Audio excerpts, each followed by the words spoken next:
Hello बच्चों, आप सभी का स्वागत है आपके अपने यूट्यूब चैनल स्टूडेंट्स लाइफ में।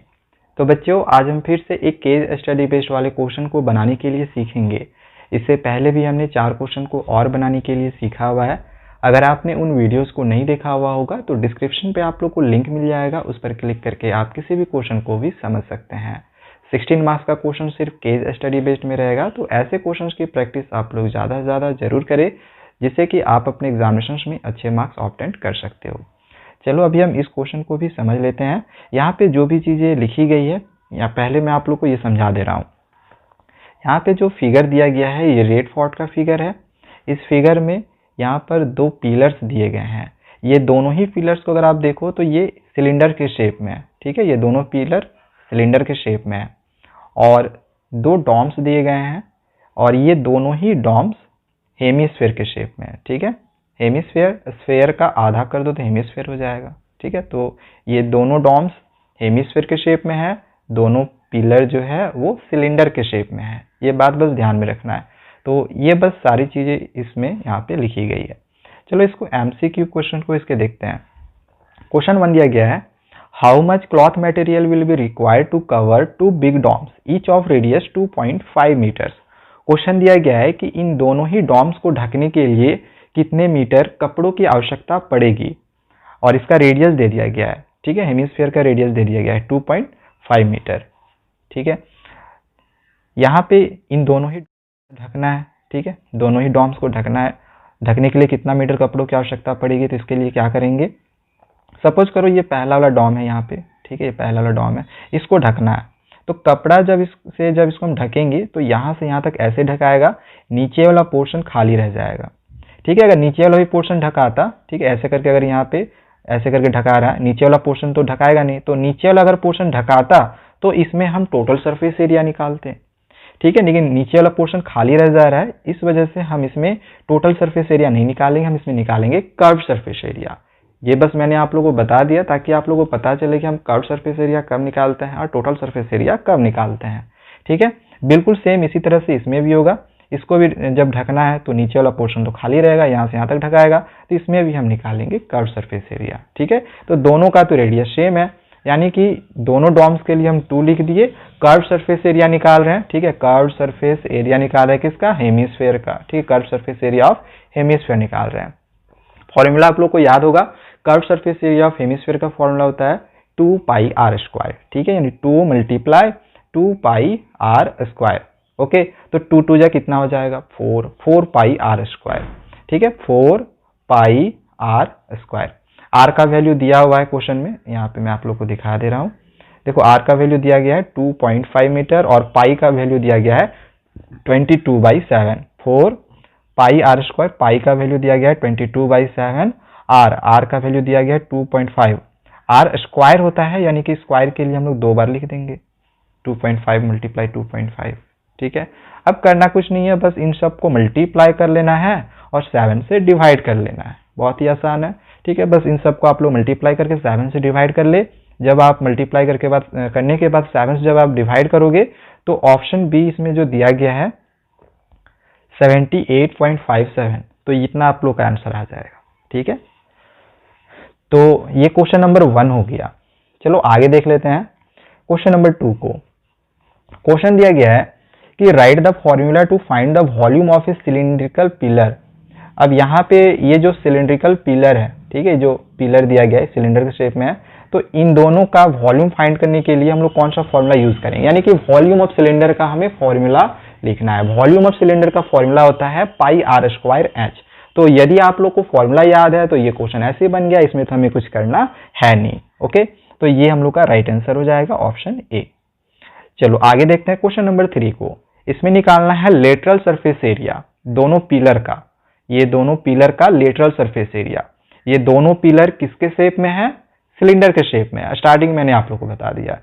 तो इन दोनों का लेटरल सरफेस एरिया निकालना है, यानी lateral surface area of cylindrical pillar बोल सकते हैं, या फिर सिलेंडर बोल सकते हैं, या फिर पिलर बोल सकते हैं, ठीक है। फॉर्मूला होता है 2 पाई आर एच, ठीक है।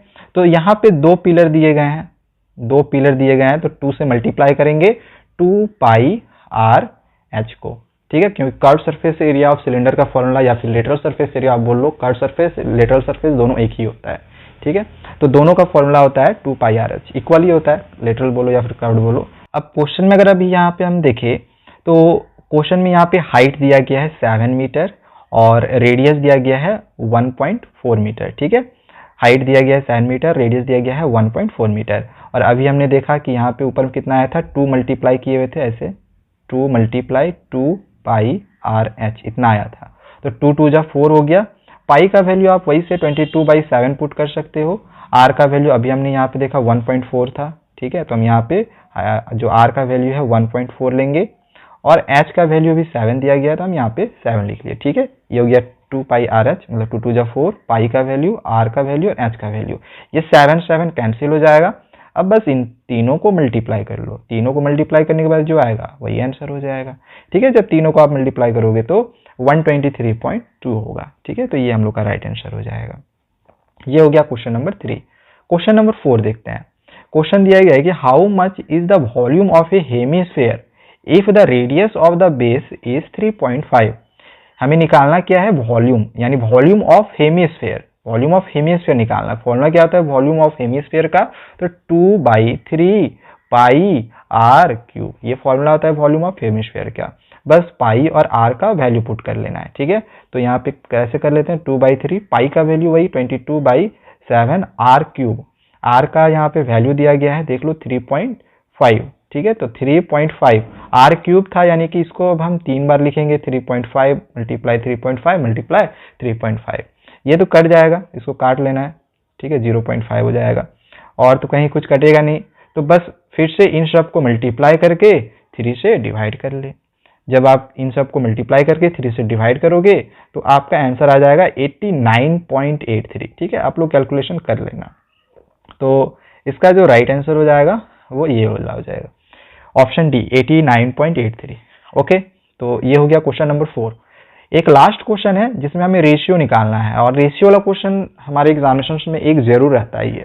अब क्वेश्चन 5 दिया गया है कि what is the ratio of sum of volumes of 2 hemispheres of radius 1 centimetre each to the volume of a sphere of radius 2 centimetre. इसमें हमें निकालना क्या है, रेशियो निकालना है। किसका किसका निकालना है, तो sum of volumes of 2 hemisphere, 2 hemisphere है, पहले उसका सम करेंगे। ठीक है, volume of hemisphere, volume of hemisphere का फॉर्मूला क्या होता है, 2/3πr³। 2 हेमिस्फीयर दिया गया है, तो यहाँ पे हम लोग दोनों का सम बोला गया है, तो दोनों का सम कर लिए। किसका रेशियो निकालना है, तो यहाँ पे लिखा गया है is to the volume of a sphere of radius 2 centimetre. ठीक है, 2 बार है, 2/3πr³, आर दोनों का वैल्यू देखो, आर रेडियस दिया गया है, ईच ऑफ यहाँ पे लिखा गया है। ठीक है, तो दोनों का रेडियस दिया गया है 1 सेंटीमीटर, दोनों के लिए रेडियस 1 सेंटीमीटर ही होगा। तो 2 बार है, इसलिए इसको हम 2 से मल्टीप्लाई कर देते हैं। ठीक है, इस तरह से 2 मल्टीप्लाई 2/3πr³, आर के जगह पे देखो यहाँ पे रेडियस 1 सेंटीमीटर दिया गया था, तो 1 का क्यूब करेंगे तो 1 ही हो जाएगा। ठीक है, तो यहाँ पे हम इसको हटा के सिर्फ 1 ही रहने देते हैं ऐसे। ओके, अब नीचे क्या निकालना है, the volume of a sphere of radius 2 centimetre दिया गया। Volume of sphere, volume of sphere का फॉर्मूला, ये तो हेमिस्फीयर का था 2/3πr³, वॉल्यूम ऑफ स्फीयर का होता है 4/3πr³। ठीक है, 4/3πr³, आर के जगह पे इसमें दिया गया है 2 सेंटीमीटर। ठीक है, तो यहाँ पे आर के जगह पे 2 का क्यूब करेंगे, इसको 3 बार मल्टीप्लाई करेंगे, 2 मल्टीप्लाई 2 मल्टीप्लाई 2, तो 2 2 जा 4 2 जा 8, तो 8 हो जाएगा। तो हम यहाँ पे इसके जगह पे 8 लिख लेंगे। ठीक है, तो हम यहाँ पे मल्टीप्लाई 8 कर दिए। अब देखो 2 2 जा 4/3 हो रहा है, तो ये वाला पूरा 4/3 कैंसिल, पाई कैंसिल, यहाँ पे कितना बच गया 1/8। 1/8 अगर हम रेशियो में लिखेंगे, 1/8 को अगर हम रेशियो में लिखेंगे तो 1:8 होगा। तो बस यही हम लोग का ऑप्शन भी सही आंसर हो जाएगा। तो इस तरह से आज हमने एक और क्वेश्चन को भी बना लिया है। इसी तरह से आगे हम और भी क्वेश्चंस की प्रैक्टिस करते रहेंगे। एसएसटी और साइंस में भी केस स्टडी बेस्ड वाले क्वेश्चंस को बनाने के लिए सीखेंगे, तो चैनल को सब्सक्राइब करके रखें। Thank you.